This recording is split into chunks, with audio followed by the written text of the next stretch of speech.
আচ্ছা, একটা সত্যি কথা বলুন তো, আপনার কি মাঝে মাঝে মনে হয় না যে আপনার ভেতরে অনেক প্রতিভা আছে?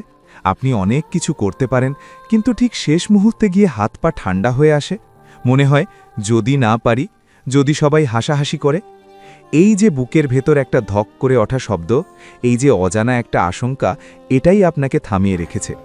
আপনি একা নন, পৃথিবীর প্রায় ৯৯% মানুষ ঠিক এই জায়গাটাতেই আটকে যায়। কিন্তু আপনি কি জানেন, এই ভয়ের ওপারেই আপনার জন্য এমন একটা জীবন অপেক্ষা করছে যেটা আপনি কল্পনায় শুধু সাজিয়ে রেখেছেন? আজ আমরা সেই অদৃশ্য দেওয়ালটা ভাঙার গল্পই করব। ভয় জিনিসটা আসলে কি? আমরা ছোটবেলায় ভূত বা অন্ধকারকে ভয় পেতাম, কিন্তু বড় হওয়ার সাথে সাথে আমাদের ভয়ের ধরন বদলে গেছে। এখন আমরা ভূতকে ভয় পাই না, এখন আমরা ভয় পাই মানুষকে, আমরা ভয় পাই সমাজকে, আর সবচেয়ে বেশি ভয় পাই ব্যর্থতাকে। দেখুন, আমাদের মস্তিষ্ক বা ব্রেন এমনভাবে ডিজাইন করা হয়েছে যাতে সে আমাদের সব সময় নিরাপদ রাখতে চায়। যখনই আপনি নতুন কিছু করতে যাবেন, যখনই আপনি আপনার কমফর্ট জোন বা আরামের গণ্ডি থেকে বের হতে চাইবেন, তখনই আপনার ব্রেন আপনাকে সিগন্যাল দেবে, থামো, ওখানে যেও না, ওখানে বিপদ হতে পারে।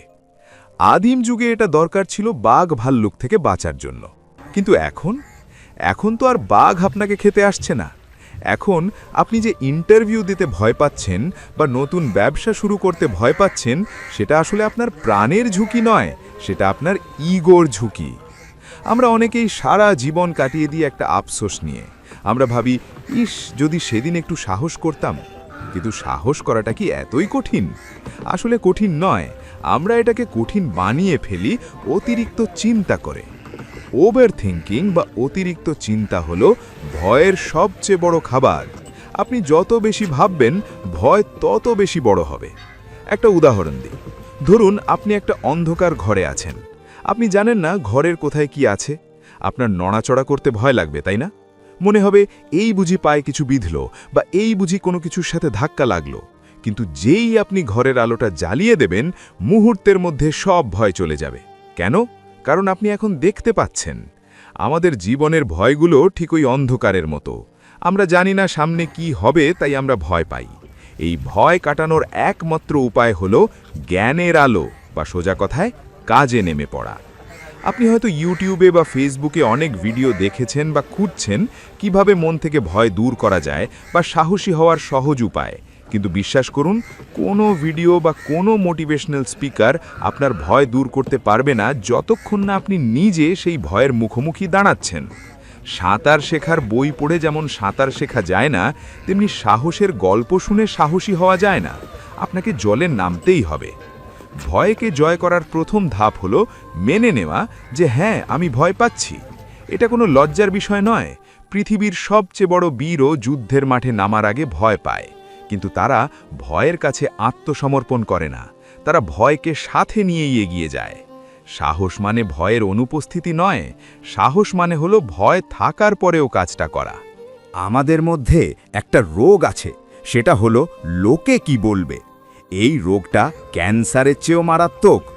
আপনি একটা নতুন উদ্যোগ নিতে চান, হয়তো ইউটিউব চ্যানেল খুলতে চান বা একটা ছোট দোকান দিতে চান, কিন্তু প্রথমেই মাথায় আসে আমার বন্ধুরা কি বলবে, আত্মীয়রা যদি টিটকারি মানে। মনে রাখবেন, যারা আপনাকে নিয়ে হাসাহাসি করবে আপনার বিপদের দিনে, তারা কিন্তু আপনার বিল পরিশোধ করবে না। আপনার জীবনের দায়িত্ব আপনাকেই নিতে হবে। লোকে কি বলল তাতে আপনার জীবনের গল্পে কোনো পরিবর্তন আসবে না, যদি না আপনি তাদের কথা শুনে থেমে যান। আর একটা বিষয় হলো ব্যর্থ হওয়ার ভয়। আমরা ভাবি, যদি আমি ফেল করি, আচ্ছা ফেল করলে কি হবে? আকাশ কি ভেঙে পড়বে? না, আপনি একটা অভিজ্ঞতা পাবেন। যে মানুষটা জীবনে কখনো ব্যর্থ হয়নি, সে আসলে নতুন কিছুই চেষ্টা করেনি। প্রতিটা ব্যর্থতা আপনাকে শিখিয়ে দেয় যে এই পথে কাজ হবে না, অন্য পথে চেষ্টা করো। তাই ব্যর্থতাকে ভয়ের চোখে না দেখে এটাকে শিক্ষার অংশ হিসেবে দেখুন। আপনি যখন কোনো পাহাড়ের নিচে দাঁড়িয়ে ওপরের দিকে তাকান, তখন মনে হয়, ওরে বাবা, এত উঁচুতে উঠব কি করে? এই চিন্তাটাই আপনাকে প্যারালাইজড বা অবশ করে দেয়। কিন্তু আপনি যদি চূড়ার দিকে না তাকিয়ে শুধু আপনার পরবর্তী পদক্ষেপ বা নেক্সট স্টেপের দিকে তাকান, তাহলে কাজটা সহজ হয়ে যায়। জীবনের ক্ষেত্রেও তাই। পুরো জীবন কিভাবে সাজাবেন সেটা নিয়ে এখনই দুশ্চিন্তা করার দরকার নেই। শুধু আজকের দিনটা বা আগামী 1 ঘন্টা আপনি কি করবেন সেটা ঠিক করুন। ছোট ছোট পদক্ষেপ বা স্টেপ ভয়কে কমিয়ে দেয়। অনেকে বলেন, ভাইয়া আমি তো শুরুই করতে পারি না, শুরু করতে গেলেই হাত পা কাঁপে। এর কারণ হলো আপনি নিজেকে পারফেক্ট ভাবেন বা পারফেক্ট হতে চান।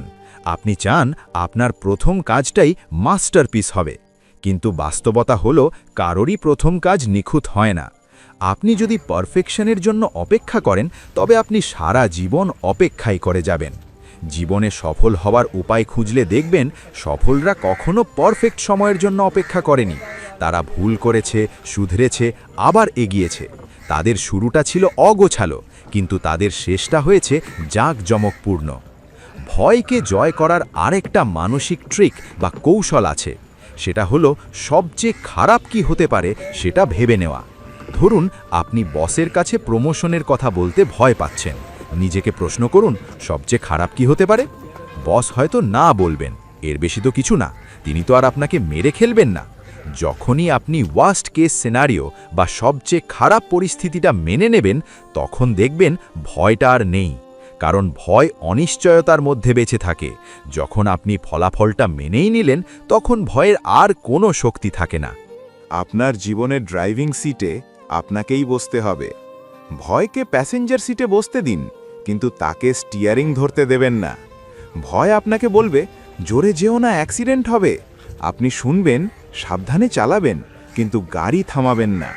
মনে রাখবেন, দাঁড়িয়ে থাকা জাহাজ বন্দরে খুব নিরাপদ, কিন্তু জাহাজ তো বন্দরে দাঁড়িয়ে থাকার জন্য তৈরি হয়নি। তাকে সমুদ্রের ঢেউয়ের সাথে লড়াই করতেই হবে। আপনিও ঘরে বসে থাকার জন্য জন্মাননি। আপনার জন্ম হয়েছে আপনার সম্ভাবনাকে সত্যি করার জন্য। ভয় পেলে মানুষ কি করে? পালিয়ে যায়। কিন্তু আপনি যদি পালান, তবে ভয় আপনাকে তাড়া করবে। কুকুর যেমন দৌড়ালে পেছনে তাড়া করে, ভয়ও ঠিক তাই। কিন্তু আপনি যদি ঘুরে দাঁড়িয়ে চোখের দিকে চোখ রেখে বলেন, আমি তোকে ভয় পাই না, দেখবেন ভয়টা লেজ গুটিয়ে পালিয়েছে। আপনার মনের শক্তি বা উইল পাওয়ার এর চেয়ে বড় কোনো অস্ত্র নেই। মাঝে মাঝে নিজেকে একটু চ্যালেঞ্জ দিন। প্রতিদিন ছোট ছোট এমন কিছু কাজ করুন যা করতে আপনি ভয় পান। হয়তো অচেনা কারো সাথে কথা বলা বা স্টেজে উঠে 2 মিনিট কথা বলা। এই ছোট ছোট জয়গুলো আপনার আত্মবিশ্বাস বা কনফিডেন্স অনেক বাড়িয়ে দেবে। মনে হবে, আরে আমি তো পারি।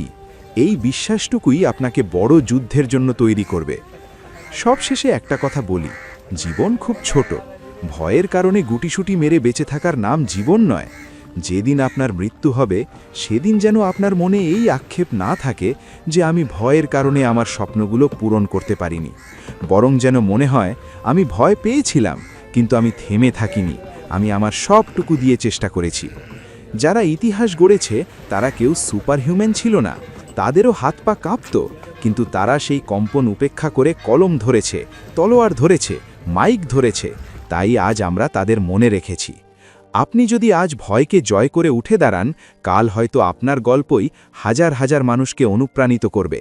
তাই আজ ঠিক এই মুহূর্ত থেকে নিজের মনের দরজায় একটা নোটিশ ঝুলিয়ে দিন, এখানে ভয়ের কোনো প্রবেশাধিকার নেই। বুক ভরে শ্বাস নিন, আয়নার সামনে দাঁড়ান এবং নিজেকে বলুন, আমি ভয় পাই না, আমি লড়তে জানি। হার জিত পরের কথা, কিন্তু আমি মাঠ ছেড়ে পালাবো না।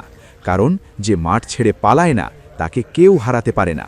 আর যে ভয়কে জয় করে উঠতে পারে, দিন শেষে তাকেই তো সত্যিকারের জয়ী বলে। আমার এই কথাগুলো কি আপনার মনের ভয় একটু হলেও কমাতে পেরেছে?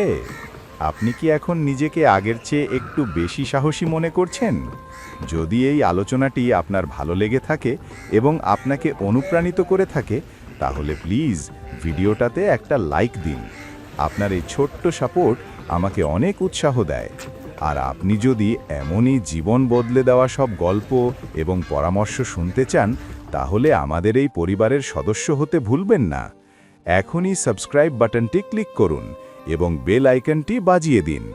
মনে রাখবেন, আমাদের চ্যানেলের আমরা ভয়কে জয় করে ভালোবাসার শক্তিতে এগিয়ে যাওয়ার কথা বলি। দেখা হবে পরের ভিডিওতে। ততক্ষণ পর্যন্ত সাহসী হন, ভয়কে জয় করুন। ধন্যবাদ।